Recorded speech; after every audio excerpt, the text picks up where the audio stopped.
Hello everyone, welcome back to my channel Unfiltered UPSC. So this lecture is in continuation with the previous lecture जो हमने पिछले lecture में balance of payment chapter start किया था. तो आज हम उसको यहीं से कंटिन्यू करेंगे. Okay, so in previous lecture we talked about current account, capital account, okay, and about the Indian exports and imports. कहाँ पे कौन सी चीज़ इंडिया सबसे ज़्यादा इम्पोर्ट करता है, क्या सबसे ज़्यादा एक्सपोर्ट करता है. ठीक है, तो आज इंटरनेशनल ट्रेड हम लोग डिस्कस कर रहे हैं. उसमें ये दो जो आपके टॉपिक्स हैं, FII and FDI, they are very very important. ठीक है, तो चलिए स्टार्ट करते हैं.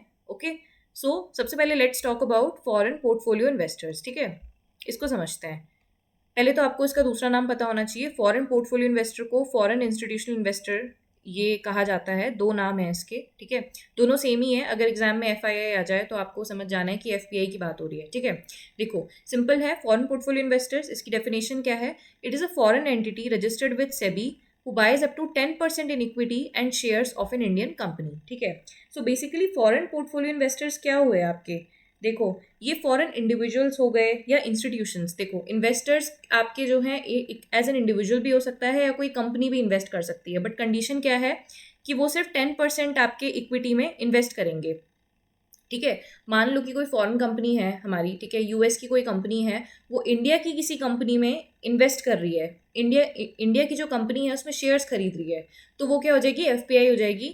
एंड वो जो शेयर्स खरीदेगी वो सिर्फ पूरी कंपनी का सिर्फ 10% ऑफ इक्विटी होना चाहिए. ठीक है, ऐसा नहीं कि 50% स्टेक खरीद लिया, वो FDI में आ जाएगा फिर. ठीक है, FPI और FDI में कॉमन मतलब सॉरी मेन जो डिफरेंस होता है वो ये होता है कि जो FPI होता है वहाँ पे आपका जो इक्विटी स्टेक है वो 10% होता है, और FDI में क्या होता है? It is more than 10%. ठीक है, तो समझ में आया? It is a foreign entity registered with SEBI who buys up to 10% in equity of an Indian company. ठीक है, FPI का प्राइमरी ऑब्जेक्टिव क्या होता है? It's primary objective is to make money from buying and selling of shares through capital market. They even help the SEBI non registered foreign investors by issuing participatory notes. Okay, तो उसको समझ लेते हैं. सबसे पहले तो देखो, FPI का क्या सिंपल सा फंडा है. ये लोग क्या चाहते हैं? ये लोग क्यों शेयर्स खरीदेंगे? ये क्यों हमारे इंडिया के फाइनेंशियल मार्केट में इन्वेस्ट करेंगे? Just for the profit motive.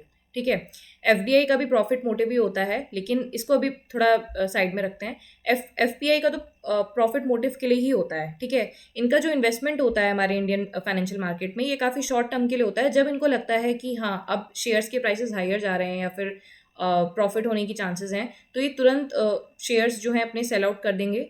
तो इसलिए काफ़ी ज़्यादा वॉलेटाइल माना जाता है. ठीक है, इट इज़ वेरी वॉलेटाइल.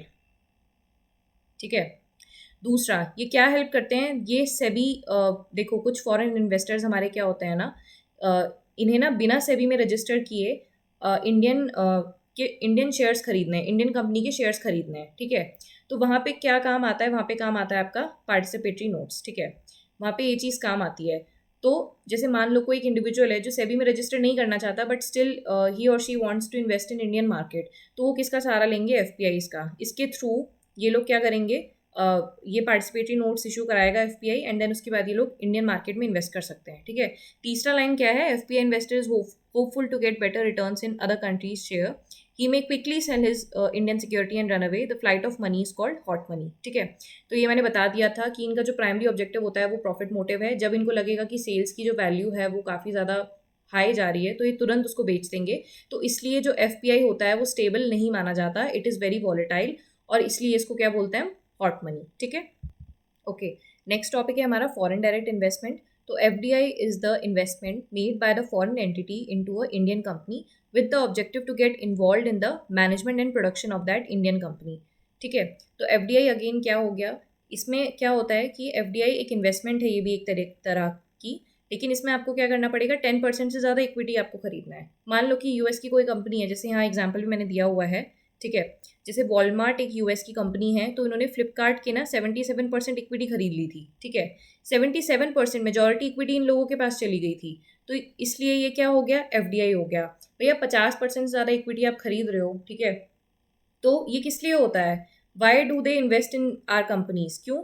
क्योंकि ये लोग इन्वॉल्व होना चाहते हैं इन द मैनेजमेंट एंड प्रोडक्शन. ठीक है, ये पूरा कंट्रोल करता है मैनेजमेंट करने में और प्रोडक्शन करने में, और पूरा मतलब कंपनी की जो ओनरशिप है ना उसमें इन्वॉल्वमेंट चाहते हैं. इसलिए क्या होता है यहाँ पे, इसको हम फॉरेन डायरेक्ट इन्वेस्टमेंट बोलते हैं. और इसलिए इसका जो मेन ऑब्जेक्टिव है वो प्रॉफिट मोटिव नहीं है. इसका जो मेन ऑब्जेक्टिव है वो ये है to get involve in the management and production of a company. ठीक है, देखो, और कुछ सेक्टर्स ऐसे हैं जहाँ पे फॉरेन इन्वेस्टमेंट जो है हमारा प्रोहिबिटेड है, जैसे कि एटॉमिक एनर्जी, रेलवे ऑपरेशंस हो गए, टोबैको प्रोडक्ट्स हो गए, रियल एस्टेट बिजनेस हो गए, farm house, chit funds and निजी कंपनीज। देखो ये कुछ सेंसिटिव हैं ये चीज़ें, तो इसलिए गवर्नमेंट जो है ये इसमें फॉरेन इन्वेस्टमेंट में प्रोहिबिशन लगा देती है, ठीक है। ये सिर्फ गवर्नमेंट के अंडर आते हैं, ठीक है। नेक्स्ट, फॉरेन इन्वेस्टमेंट जो होता है हमारा वो दो रूट्स के थ्रू परमिटेड है। एक हो गया आपका ऑटोमेटिक रूट, जिसमें क्या है फॉरेन एंटिटी को इंडियन गवर्नमेंट के अप्रूवल की ज़रूरत नहीं है, ठीक है, तो बहुत ईजिली हो जाता है। लेकिन कुछ सेक्टर्स ऐसे हैं जहाँ पे गवर्नमेंट की परमिशन की ज़रूरत होती है, तो वो क्या हो जाएगा, गवर्नमेंट रूट हो जाएगा। And automatic route is obviously way more easier and faster. Government route में क्या होता है कि इन्हें मिनिस्ट्री से परमिशन लेनी पड़ती है, ठीक है, कॉमर्स मिनिस्ट्री से सिंपली, ठीक है। ओके, तो यहाँ पे आप एक एग्जाम्पल देख लो ऑफ एफडीआई का। Dubai based DP world plans to invest 510 million in new terminal Gujarat, ठीक है, कुछ एक इंफ्रास्ट्रक्चर प्रोजेक्ट है, तो यहाँ पे क्या है, दुबई बेस्ड ये जो कंपनी है इन्होंने इन्वेस्टमेंट किया है, ठीक है। सिमिलरली आपने सुना भी होगा कि जापान ने भी काफ़ी ज़्यादा इन्वेस्टमेंट करी है हमारे इंडियन रेलवे सेक्टर में, मेट्रो के उसमें किया है जापान ने काफ़ी ज़्यादा इन्वेस्टमेंट, ठीक है। तो या so that is that. All right, अब देखो यहाँ पे कुछ सेक्टर्स ऐसे हैं जहाँ पे फॉरेन इन्वेस्टमेंट 100% जो है ऑटोमेटिक परमिशन मिल जाती है, ठीक है। तो इसमें इसको याद करने की ज़रूरत नहीं है, बट हाँ एमसीक्यू में पूछ सकता है आपसे कि कहाँ पे प्रोहिबिटेड है और कहाँ पे ऑटोमेटिक परमिशन मिल जाती है, ठीक है। तो देखो ये जो प्रोहिबिटेड वाला है इसको याद कर लेना, ठीक है, क्योंकि ये एक्सेप्शंस है, ठीक है। वैसे याद तो क्या करना आपको, ये देख लो खुद ही, टोबैको प्रोडक्ट्स हो गए, एटॉमिक एनर्जी हो गई, ये सब काफ़ी मतलब वो हैं, they very sensitive and government इसका कंट्रोल सबके हाथ में नहीं दे सकती ऑब्वियसली। तो ये जो प्रोहिबिटेड वाले सेक्टर्स हैं इसका जो एग्जांपल्स है वो याद कर लेना, ठीक है।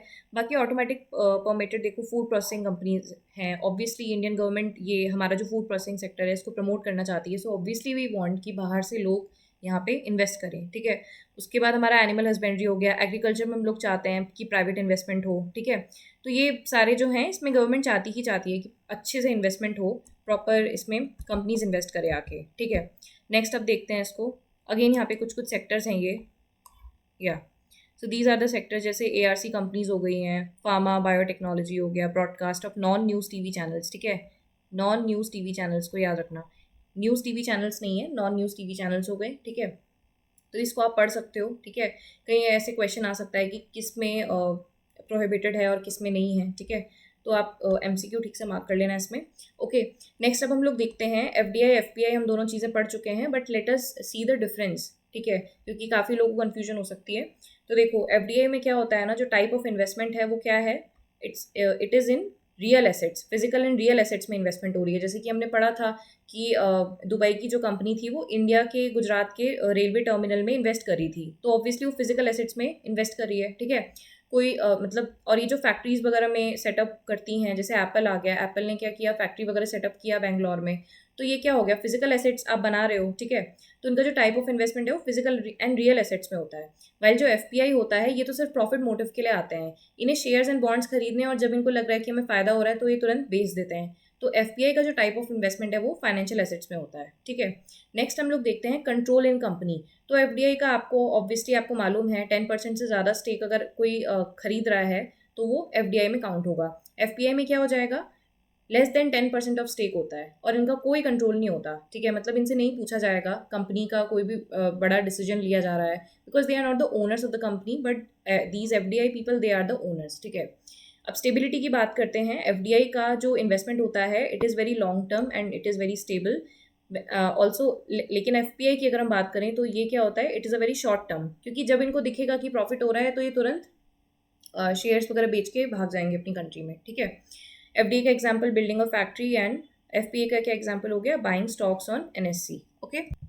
ऑल राइट, सो ये हमारा नेक्स्ट और लास्ट टॉपिक बचा हुआ है, दैट आर जीआई टैग्स। तो ये भी काफ़ी इंपॉर्टेंट है। देखो जीआई टैग ना एक साइन होता है which is used on products with specific geographical origin and unique qualities due to that origin, ठीक है। देखो जीआई टैग ना सिर्फ उन प्रोडक्ट्स पे दिया जाता है जो एक स्पेसिफिक जोग्राफिकल ओरिजिन का माना गया है, ठीक है। जैसे मान लो यहाँ पे एग्जांपल क्या दिया है, दार्जिलिंग टी हो गया फ्रॉम वेस्ट बंगाल, ये सिर्फ वेस्ट बंगाल साइड में उगती है, तो it was the first one two obtain GI tag. तो ये फैक्चुअल हो गया, ठीक है, इसको याद रख सकते हो आप। तो ये क्या इंश्योर करता है, ये मेक श्योर करता है कि ये जो दार्जिलिंग टी है ये जीआई टैग इसी को मिलेगा, ये टी फिर कहीं और से नहीं आ सकती है, ठीक है। तो ये एक तरीका हुआ कि आप लोकल जो बिजनेसेस हो गए हैं उनको आप सपोर्ट करते हो जीआई टैग्स वगैरह देके, ये एक प्रीमियमनेस ले आता है प्रोडक्ट्स में और लोकल इकोनॉमी को सपोर्ट करता है। ठीक है, ठीक है, तो वही मैं बता रही थी, it adds premiumness to the product. आप एयरपोर्ट्स वगैरह में जाओ तो वहाँ पे आपको दिख जाएगा काफ़ी सारे ऐसे प्रोडक्ट्स होते हैं, फॉरेनर्स भी आते हैं तो they also see GI tags हो गया, ये सब चीज़ें लगी हुई होती हैं। तो इससे क्या होता है, हायर प्राइसेस फेच होते हैं इंटरनेशनल मार्केट में, better income for farmers and artisans. ठीक है, very important, they are governed under the WTO's trade related intellectual property rights agreement and India's geographical indication of goods act. ठीक है, WTO के trips के under आते हैं ये। Once a product gets a GI tag it is valid for 10 years, ये important है, इसको याद रखना है। ठीक है, 10 साल तक वैलिड रहता है, 10 साल के बाद आप फिर से रिन्यू करा सकते हैं। ठीक है, और अगेन वो जो चीज़ मैंने बताई थी आपको कि जो अगर जीआई नेम मिल गया है तो it can not be use for products that are manufacture outside of the designated region, else the party can be punished under a law. ठीक है, देखो अब इस लाइन को समझो। अब दार्जिलिंग टी का ही एग्जांपल लेते हैं, तो Darjeeling tea was the first one जिसको जीआई टैग मिला था। ठीक है, लेकिन प्रॉब्लम क्या होने लगी थी, वो टी इतनी फेमस हो गई थी कि जो और कंपनीज थी या जो और जो लोग थे वो क्या करने लग गए थे, अपनी स्टेट में उसको उगा के उसको दार्जिलिंग टी के नाम से बेचते थे। वो थी नहीं दार्जिलिंग टी, बट उसको वो नाम दे के बेच रहे थे क्योंकि ये नाम दार्जिलिंग टी काफ़ी चल गया था, इसको जीआई टैग मिल गया था। ठीक है, लेकिन दार्जिलिंग टी जो है वो सिर्फ वेस्ट बंगाल में ग्रो हो सकती है, सिर्फ स्पेसिफिक रीजन्स में। ठीक है, तो क्या होने लगा फिर, ये जो टी थी वो कहीं और लोग उगाने लगे एंड इसको बेचने लगे। ऑब्वियसली जो क्वालिटी और जो अरोमा होता है वो सेम नहीं था। ठीक है, तो इससे क्या हुआ, ब्रांड को तो डैमेज पहुंचेगा ना, क्योंकि आप दार्जिलिंग टी नाम देख के ले रहे हो बट आपको वो टेस्ट और वो अरोमा नहीं मिल रहा है। ठीक है, तो इससे क्या हुआ, टी बोर्ड ऑफ इंडिया ने लीगल एक्शन लिया था। तो उसके बाद से ये हुआ कि किसी भी प्रोडक्ट के पास अगर जीआई टैग है तो वो उस रीजन के बाहर किसी और उस आउटसाइड रीजन में मैन्युफैक्चर नहीं हो सकता, otherwise they will be punished under a law. ठीक है, तो आई होप ये क्लियर हो गया होगा। ये जीआई टैग जो रीसेंट वंस होते हैं ये आपके एग्जाम परस्पेक्टिव से इंपॉर्टेंट होते हैं। ठीक है, तो जिस साल मान लो आप 2026 में अटेम्प्ट कर रहे हो तो उस साल के जीआई टैग्स देख के चले जाना जो रिसेंटली अभी मिले हैं। ठीक है, तो वो इंपॉर्टेंट हो जाएगा आपके लिए। बाकी आई होप आज का लेक्चर आपको अच्छा लगा होगा। बाकी के टॉपिक्स हम लोग नेक्स्ट लेक्चर में डिस्कस करेंगे। Thank you so much.